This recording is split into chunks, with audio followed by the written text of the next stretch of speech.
Oi, todos bem? Passaram uma semana boa?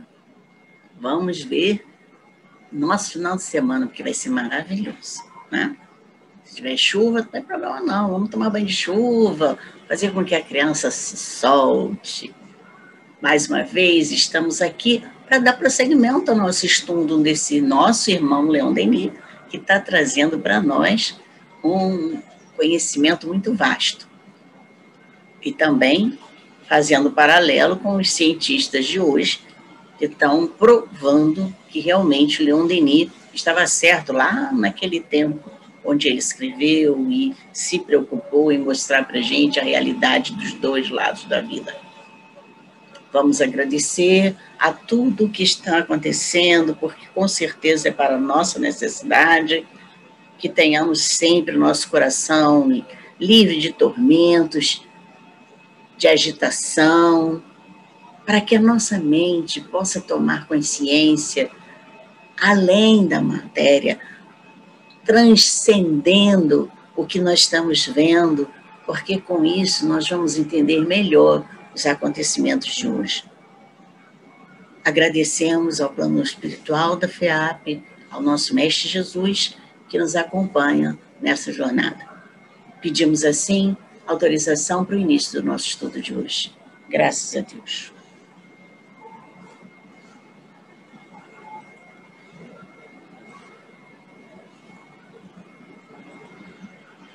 Vamos continuar o tema agora pelo livro novo, né? Novo Olhar, que trouxe 100 anos depois novas pesquisas que vão apenas comprovar o que Leon Denis, no passado, já havia falado. Então, nós vamos hoje continuar o capítulo 20, à vontade, que neste livro foi escrito por André Luiz Oliveira Ramos, e vamos começar o primeiro momento desse estudo, porque nós não podemos trazer todo o estudo, que é muito denso esse trabalho. Vamos começar o primeiro momento e vamos iniciar mostrando como eles trouxeram um panorama do livro do Leon Denis. Eles começaram: por que meio poremos em movimento as potências internas e as orientaremos para um ideal elevado? Pela vontade. Então, aqui já está mostrando o quanto a vontade é importante se eu quero pegar a minha potência interna, as minhas habilidades, os meus ideais e levar para um patamar elevado. E aí, com isso, eu vou estar usando não só a inteligência emocional, como a inteligência espiritual, porque eu estou elevando. Além disso, que estamos vendo apenas no nosso olhar físico. Um outro ponto que eles trouxeram: o princípio de evolução não está na matéria, está na vontade, cuja ação tanto se estende à ordem invisível das coisas como à ordem visível e material. Então, a vontade, ela age tanto na matéria quanto no espírito. O princípio da evolução não está na matéria, porque a matéria não acompanha, não é ela que dá força para a nossa evolução, mas sim a vontade. E ainda trouxeram um outro ponto que diz: o princípio superior, o motor da existência é a vontade. A vontade divina é o supremo motor da vida universal. Vejam como Leon Denis está dando importância ao movimento da vontade que está onde? No nosso espírito. Porque a vontade não está na matéria, está no nosso espírito. Também não está no nosso cérebro físico, está no nosso espírito. Então, se eu quero atingir algum lugar, já sabe qual é o motor que eu vou usar? A vontade. E aí, com a vontade, eu examino meu pensamento, minha emoção e faço a tríade da energia mental. Pensamento, vontade emoção, né? Fazendo a tríade da energia mental. Vamos começar, então. Nesse capítulo, Leon Denis está revelando um papel importante da vontade. Ele diz que é um atributo fundamental à felicidade humana. Ela é diretora dos pensamentos do ser. É um motor propulsor do progresso. Então, tem um pedacinho que ele diz: na maior parte dos homens, os pensamentos flutuam sem cessar. Sua mobilidade constante, sua variedade infinita, pequeno acesso oferece às influências superiores. Só nesse pedaço, a gente já está vendo que, se o ser humano ficar voando, pensamento ali, acolá, pensa no passado, pensa no futuro, pensa no presente, pensa e começa a extravasar muito as ideias, os guias, as influências não vão poder nos ajudar. Eles não podem nos inspirar. Olha lá como o pensamento está fazendo mudanças. Então, essa mudança constante está adereçado numa coisa, daqui a pouco está em outra, daqui a pouco está em outra, daqui a pouco está em outra, feito uma mente mesmo de criança, que a criança é assim, mas ela é curiosa. Ela não conhece nada. Ou melhor, ela não lembra, não é? Então, ela fica realmente. O que é isso? O que é aquilo?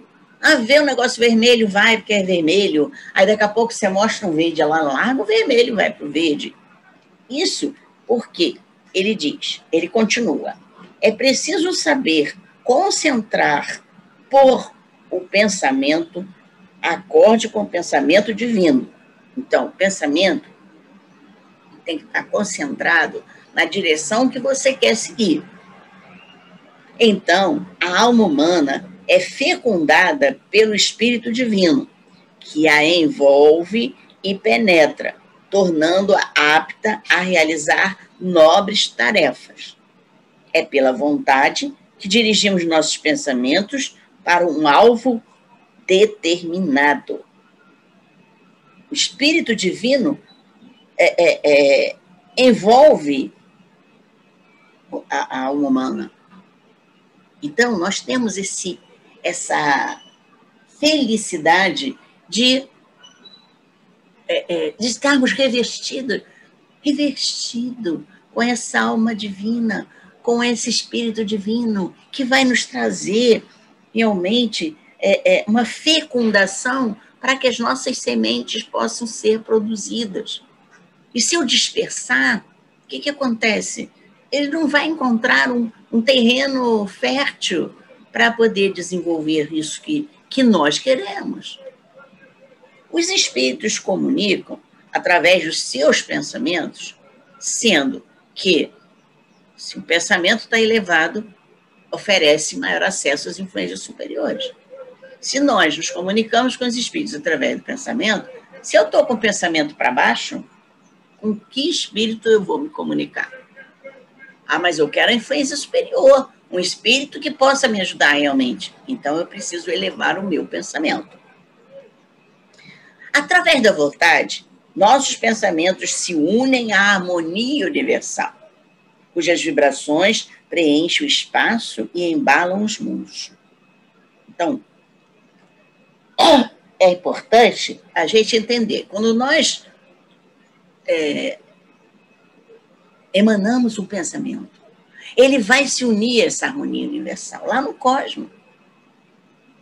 Essas vibrações que preenchem o espaço, que embalam os mundos, também vão trazer para nós a resposta aos nossos pensamentos. Como compreender essa transmissão do pensamento à luz da ciência? De que forma a vontade exerce gerência sobre a vida mental? O que a ciência atual nos revela sobre o poder da vontade ou intenção direcionada 100 anos após a publicação de Leon Denis? Todo mundo curioso, né? Para ver as respostas. Pois é. Então, nós vamos começar aqui falando do que está acontecendo. A rede universal, falando o seguinte: estamos interconectados e vamos falar por conta dessa interconectação, fluido universal e vontade suprema. Leon Denis diz: o princípio superior, o motor da existência é a vontade. A vontade divina é o supremo motor da vida universal. Então, nós temos a vontade nossa, esse princípio que é a nossa vontade, né, que é o princípio superior, e nós temos a vontade divina, que é o motor da vida universal. Nós temos que nos interligar nesse motor. O nosso motor com outro motor interligado forma aquela engrenagem de um relógio de corda. Quem assistiu nossa aula do Hamed sabe do que eu estou falando. Se não assistiu, vai lá assistir a Rede da Vida, que Hamed fala exatamente isso. Nós estamos interconectados, integrados, porque nós fazemos parte de um grande relógio. Nós somos essas pecinhas que dão o equilíbrio a esse movimento harmonioso do universo. Por outro lado, André Luiz também fala sobre a superestrutura dos astros, falando de lá, superestrutura dos astros, até a infraestrutura subatômica, tudo está mergulhado numa substância viva da mente de Deus, como os peixes e as plantas da água estão contidos no oceano imenso.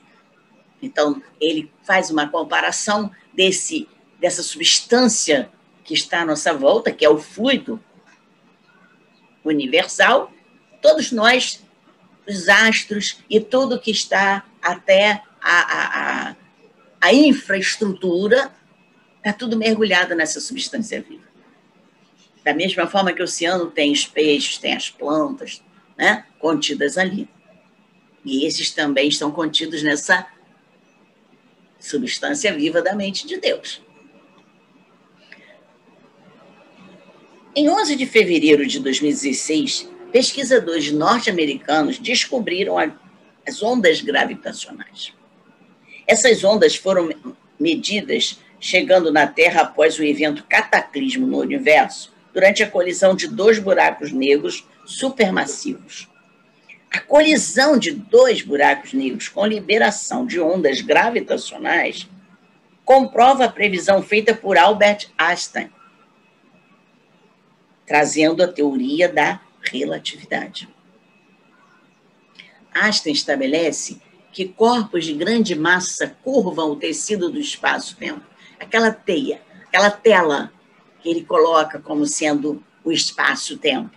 E aí, os corpos que têm grande massa, eles criam essa curvatura, um efeito que conhecemos como força da gravidade. Então, eles empurram o espaço e o tempo, essa grande massa, essa grande teia formada de espaço e tempo, para baixo, fazendo uma curva.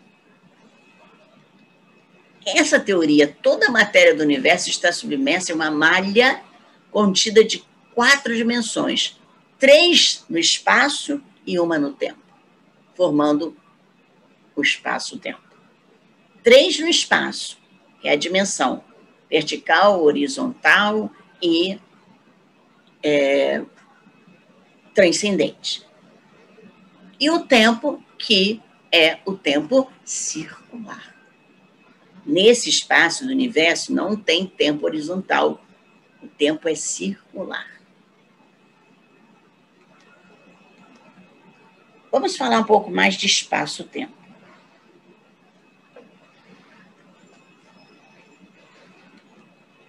De que é constituído o espaço-tempo? Será o próprio fluido universal aludido por Allan Kardec no Livro dos Espíritos? Ou apenas uma das propriedades desse fluido? Vamos ver definições e características do fluido universal. Nós temos aqui a passagem de Allan Kardec que diz: ao elemento material se tem que juntar o fluido universal que desempenha um papel intermediário entre o espírito e a matéria. Vamos ler toda a questão 27.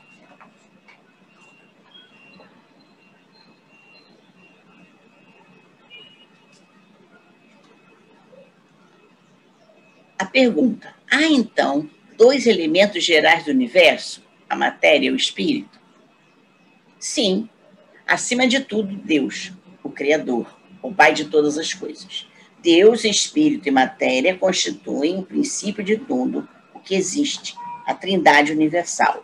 Mas, ao elemento material, se tem que juntar o fluido universal que desempenha o papel de intermediário entre o espírito e a matéria, propriamente dita, por demais grosseira, para que o espírito possa exercer ação sobre ela.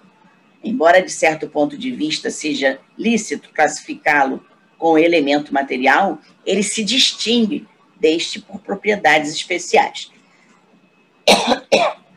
Se o fluido universal fosse positivamente matéria, razão não haveria para que também o espírito não fosse.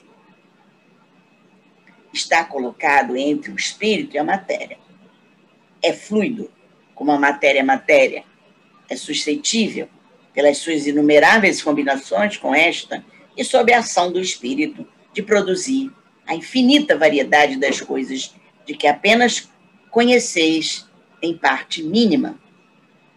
Este fluido universal ou primitivo ou elementar, sendo o agente de que o espírito se utiliza, é o princípio sem o qual a matéria estaria em perpétuo estado de divisão e nunca adquiriria as qualidades que a gravidade lhe dá. Então, quando esse fluido vai se misturando na matéria, ele vai tomando nomes, posições diferentes do que a gente está acostumado. E aí vem a luz, o calor, a eletricidade, tudo isso vem a partir dessas ações e reações do fluido cósmico com o espaço.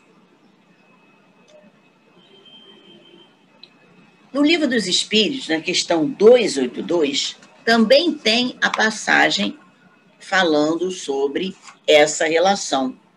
Vamos de novo lá, questão 282.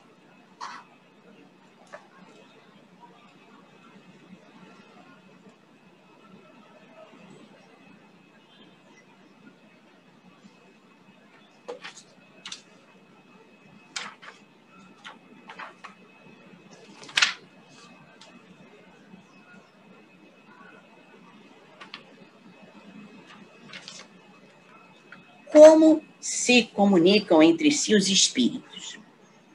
Eles se veem e se compreendem. A palavra é material, é o reflexo do espírito. O fluido universal estabelece entre eles constante comunicação. É o veículo da transmissão dos seus pensamentos, como para a voz, o ar é o do som. É uma espécie de telégrafo universal, que liga todos os mundos e permite que os espíritos se correspondam de um mundo a outro. Olha como é importante. Isso faz com que a gente possa entender a transmissão da prece, a transmissão do universo. E aí ele continua, né? Do átomo, desde o átomo até o arcanjo, que também começou por ser átomo, tudo se comunica no universo. Tudo se comunica no cosmos. Tudo se encontra conectado no universo por meio do fluido universal e ou espaço-tempo de Einstein, em uma permuta constante de ondas. O princípio inteligente está em tudo. A matéria é o laço que prende o espírito. É o instrumento de que este se serve e sobre o qual, ao mesmo tempo, exerce sua ação. Então, ali, ele está fazendo uma relação entre a cadeia, que está toda interconectada, do átomo ao arcanjo, que também foi átomo. Então, todos nós começamos lá do átomo e vamos seguindo a nossa evolução. O espírito André Luiz revela que a energia, ao condensar-se, surge como massa para transformar-se depois em energia. Entretanto, o meio sutil em que os sistemas atômicos oscilam não pode ser equacionado com os nossos conhecimentos. Definiremos o meio sutil em que o universo se equilibra como sendo fluido cósmico ou hálito divino. A força para nós inabordável que sustenta a criação. Bonito, né? Fluido cósmico, hálito divino. Ainda bem que ele escova os dentes, né? Imagina o hálito divino ser fedido. Não pode, né? Então é tudo bonito, é tudo fresco. Esse hálito, esse fluido que sustenta todo o universo. E sustenta a criação. Leon Denis afirma que a vontade divina é o supremo motor da vida universal. O fluido universal é a interface entre a vontade do espírito e a matéria. Bem como o fluido universal é a interface entre a vontade do espírito e a vontade de Deus. Tudo está interligado. O fluido universal, a interface. Quer dizer, se não tiver o fluido universal, a vontade do espírito não comanda a matéria. Se não tiver o fluido universal, a vontade do espírito não chega no universo. E aí não adianta oração, não adianta pensamento, não adianta nada. Que o pensamento vai dirigindo a nossa vontade e vai chegar aonde tiver o instrumento que eu estou precisando. É daí que surge a famosa, né, providência divina. E se quem quiser ler mais um pouco sobre providência divina, lê a Gênesis, que ela fala exatamente dessa função do fluido universal para a providência divina. Comunicando estados quânticos pela rede universal. Agora vai começar a complicar, hein? Para a gente compreender como a vontade atua nos átomos mentais e sobre a comunicação mental, vejamos o que o estado quântico, ou nível de energia de átomos e moléculas, determina os tipos de ligações químicas, movimento, distribuição de partículas no interior do átomo. Também determina as simetrias, a estrutura molecular, a atividade enzimática, reações bioquímicas no interior das células, favorecendo a homeostase ou perturbando a eficiência de suas funções no interior do tecido biológico. Então, a vontade está atuando nos átomos mentais e sobre a comunicação mental. Está lá, atuando lá no átomo. E esse tipo de atuação pode fazer com que haja simetria entre os movimentos dos átomos, pode influenciar a estrutura da molécula, pode influenciar a atividade das enzimas dentro dos átomos, as reações bioquímicas dentro das células. Então, esse estado quântico, o nível de energia dos átomos, vai determinando todos esses tipos de ligações químicas dentro das células, dentro dos átomos, dentro das moléculas. Isso é muito importante.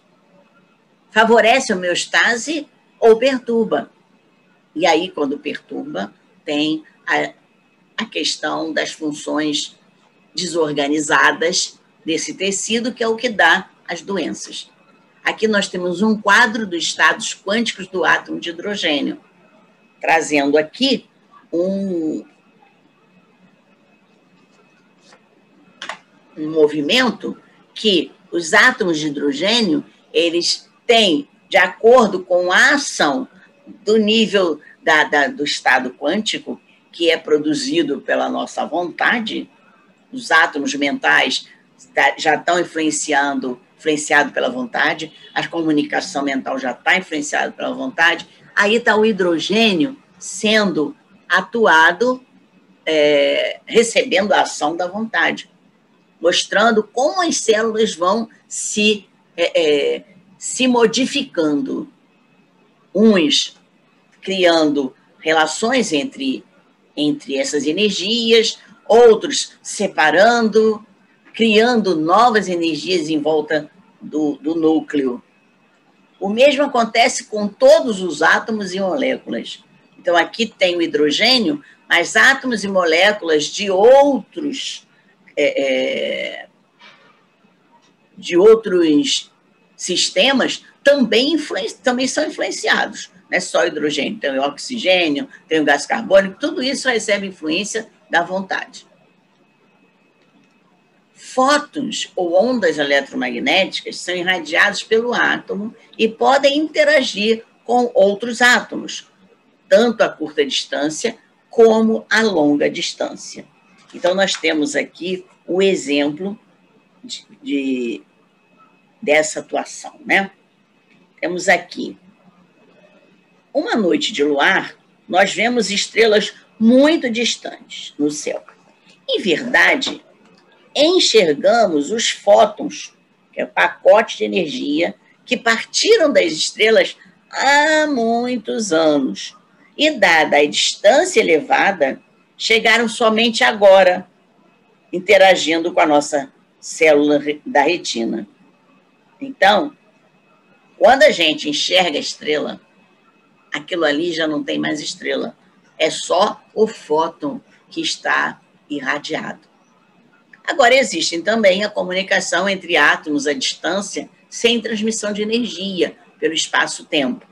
Isso é o estado quântico dos átomos, das moléculas, onde pode ser comunicado a outras partículas a longa distância, instantaneamente, sem o transporte de energia. E eles chamam de comunicação não local. Para explicar este conceito, o físico irlandês John Stuart Bell postulou por cálculos a existência de uma outra realidade, a realidade invisível, fora dos limites da percepção dos nossos sentidos físicos. Ele chamou de realidade não local. O mundo real que conhecemos se apoia nessa realidade invisível e perdura além do espaço, do tempo e da causalidade. Então, na verdade, o que a gente está vendo aqui não existe. Está dentro de uma realidade não local. Mas, quando eu crio uma imagem, ela persiste fora, além do espaço, do tempo e da causalidade. Além disso. Por isso que a gente fica com a imagem presa na nossa retina e no nosso cérebro. Para Bell, aquele John Stuart Bell, a realidade não local estabelece o vínculo entre partículas, átomos ou sistemas quânticos emaranhados à distância, sem passar por espaço-tempo. É um experimento comprovado em 1982 pela primeira vez. Então, ele consegue ver que esse vínculo dessas partículas de átomos, sistemas quânticos emaranhados todos no universo, podem também estabelecer vínculos sem passar pelo espaço-tempo. Quer dizer, eles podem estabelecer vínculos diretos, sem haver nenhum tipo de emissão de energia. É só a comunicação, sem emissão de energia. A mente não local. Em 1994, foi publicado um estudo sobre correlações entre cérebros humanos à distância. No estudo, pares de indivíduos que não se conheciam anteriormente foram orientados a emitir bons pensamentos um para o outro em estado de meditação por 15 minutos. Essa é a fase de interação temporária, 15 minutos. Em seguida, foram separados em salas distantes, cercadas por blindagem eletromagnética. Essa blindagem que ele chamou de gaiola de Faraday. E Faraday foi quem criou essa gaiola. Ambos tendo atividade cerebral registrada por eletroencefalograma. Então, cada um estava lá emitindo uma atividade cerebral. sempre bons pensamentos no estado de meditação. Então, eles prepararam a mente da pessoa para que ela ficasse numa vibração superior. Bons pensamentos, estado de meditação, então, aquele estado de silêncio orgânico, né? De foco, de concentração. Apenas um indivíduo estimulado mostrou, ele foi estimulado por 100 flechas aleatórias de luz na face.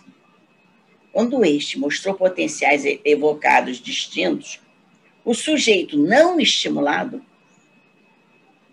mostrou potenciais transferidos, semelhantes ao evocado do estímulo do indivíduo estimulado. Então, os indivíduos estavam lá para ser do estudo, né? Todos dois saíram e a ideia é que eles ficassem em meditação e sempre em bons pensamentos. Um deles foi lá para a gaiola de Faraday e começou a emitir pensamentos. Não falar, só emitir. O outro que não foi estimulado, ele mostrou esses potenciais transferidos, exatamente como o outro indivíduo que foi estimulado evocou. Então, isso evidencia uma correlação não local, cérebro a cérebro, que é a natureza quântica do cérebro em nível macroscópico. Então, o cérebro tem uma natureza quântica que a gente não vê, mas que está trazendo essa correlação entre outros cérebros, que muitas vezes a gente nem sabe onde eles estão. Então, é por isso que a gente consegue comprovar que oração e a intencionalidade à distância, se eu quero desejar alguma coisa boa para alguém, a distância vai chegar lá. Que há essa correlação entre atividades cerebrais específicas ativadas no cérebro receptor, conforme a intenção, a vontade do emissor. Então, se eu realmente estou ali pensando no bem daquela pessoa, ela vai receber esse fluido. Por outro lado, também recebe o mal. Mas como é uma rua de mão dupla, porque isso é correlação, tudo que eu levar para lá, empurrar para lá, emanar para lá, seja que termo você queira dar, vai voltar pela mesma estradinha que eu comuniquei. Por isso que a gente diz, sabe, cuidado com os seus pensamentos. Aqui, uma curiosidade. Essa foi a primeira demonstração de uma interface entre duas pessoas de forma não invasiva e em tempo real, online, na Universidade de Washington, em 2015. Então, 2 rapazes, né, da universidade entraram nesse projeto e a comunicação aconteceu por meio de um jogo de perguntas e respostas. O objetivo era que a pessoa que fizesse a pergunta descobrisse no que o outro estaria olhando, a partir de uma lista com vários objetos, como milkshake, canoa, tiramisu. No experimento, o indagador enviava uma pergunta, por exemplo, isso voa? Com o outro participante que respondia sim ou não, concentrando-se mentalmente em uma das 2 luzes de LED acopladas no computador. Aí aqui tem, né, o sim, isso voa, sim ou não. Aí tem 2 luzes de LED aqui no computador, e esse aqui é o que vai emanar, e esse vai perguntar, esse vai responder. Ele vai emanar a resposta, percebendo, né, o que esse indagador está olhando. O aluno de graduação da Universidade de Washington, José Ceballos, Olha para as luzes, sim e não. Então, aqui tem yes, no. Ele usa um capacete com eletroencefalograma que registra sua atividade cerebral e envia uma resposta a um segundo participante via internet. A interface desse experimento usou a eletroencefalografia para detectar padrões específicos de atividade cerebral do respondente e a estimulação magnética transcraniana para fornecer informações funcionalmente relevantes para o cérebro do indagador. Quando o respondente ficava fora da luz, focava, na luz sim, o dispositivo do EEG enviava um sinal para o indagador, através da internet, para ativar uma bobina magnética posicionada atrás da cabeça dele, que estimulava o córtex visual. Então, aqui tem uma bobina magnética que é estimulada a partir da resposta do pensamento dessa pessoa aqui, e aqui ele vai ver se a pessoa respondeu voa, não voa. Ela fez a pergunta, mas ele não falou verbalmente. Aparece aqui a ideia da pergunta e ele tem só que responder sim ou não. O principal autor desse estudo, André Stock, afirma que este experimento é o mais complexo realizado até hoje. Stock é professor assistente de psicologia e pesquisador do Institute for Learning in Bremen. O experimento foi realizado em 2 laboratórios da universidade, distantes mais de 1,5 km um do outro. 5 pares de participantes fizeram 20 rodadas do jogo de perguntas e respostas. Cada rodada tinha 8 objetos e 3 perguntas. As sessões tinham uma mistura aleatória de 10 jogos reais e 10 jogos de controle, estruturadas da mesma maneira. Os participantes conseguiram adivinhar o objeto correto em 72% dos jogos reais, em comparação com apenas 18% das rodadas de controle. As suposições incorretas nos jogos reais foram causadas por vários fatores, como a incerteza de um fosfeno tinha aparecido ou não. O estudo baseou-se no experimento inicial realizado pela equipe da universidade em 2013, que foi o primeiro a demonstrar uma ligação direta cérebro-cérebro entre seres humanos. Neste experimento, em 2013, eles também usaram uma tecnologia não invasiva para enviar os sinais cerebrais de uma pessoa via internet para controlar os movimentos da mão de uma outra pessoa. Em 2015, já evoluiu a partir das pesquisas e as interfaces cérebro-computador permitiram que as pessoas ativassem dispositivos com as suas mentes. Em 2011, Hall, que é professor da universidade, começou a colaborar com Stock e Cantor Pratt nas pesquisas para conectar 2 cérebros humanos. Então, vamos lá ver. Olha só, lá, né?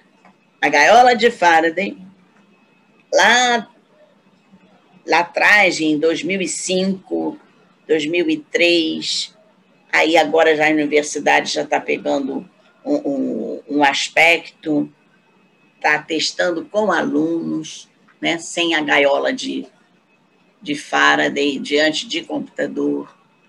Nós estamos vendo o quanto eles estão comprovando realmente que há a ligação cérebro a cérebro nessa realidade não local. Os resultados corroboram as palavras de Leon Denis sobre a influência da vontade da emissão do pensamento. E ele diz: os espíritos elevados veem e ouvem os pensamentos. Todo o trecho está aqui. É pela vontade que dirigimos nossos pensamentos para um alvo determinado. Na maior parte dos homens, os pensamentos flutuam sem cessar. Sua mobilidade constante, sua variedade infinita, pequeno acesso oferece às influências superiores. É preciso saber concentrar-se, pôr o pensamento acorde com o pensamento divino.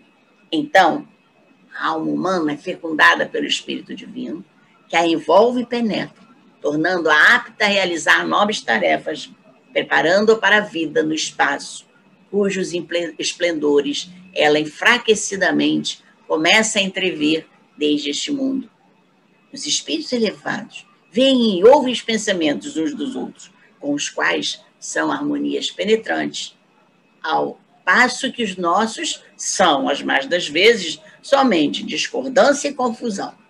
Aprendamos, pois, a servir-nos de nossa vontade e, por ela, unir nossos pensamentos a tudo que é grande, harmonia universal, cujas vibrações enchem o espaço e embalam os mundos. A grande aprendizagem que a gente precisa ver, que é isso que Leon Denis quer trazer para nós, e que toda a ciência está comprovando que realmente nós precisamos harmonizar os nossos pensamentos. Não entrar em conflitos, não criar confusões mentais, para que os espíritos possam nos acompanhar, nos ouvirem, nos veem. Questão sobre a relação do cérebro e a natureza quântica do átomo.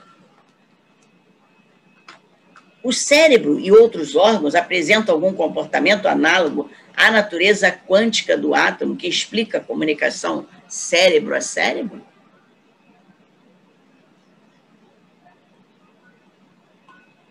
Como detectar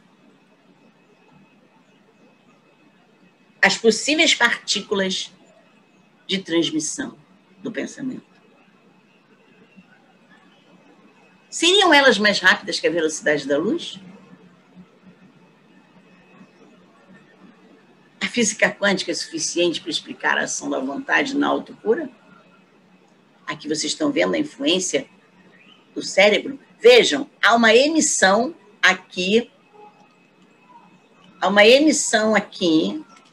Vou mostrar o cursor aqui.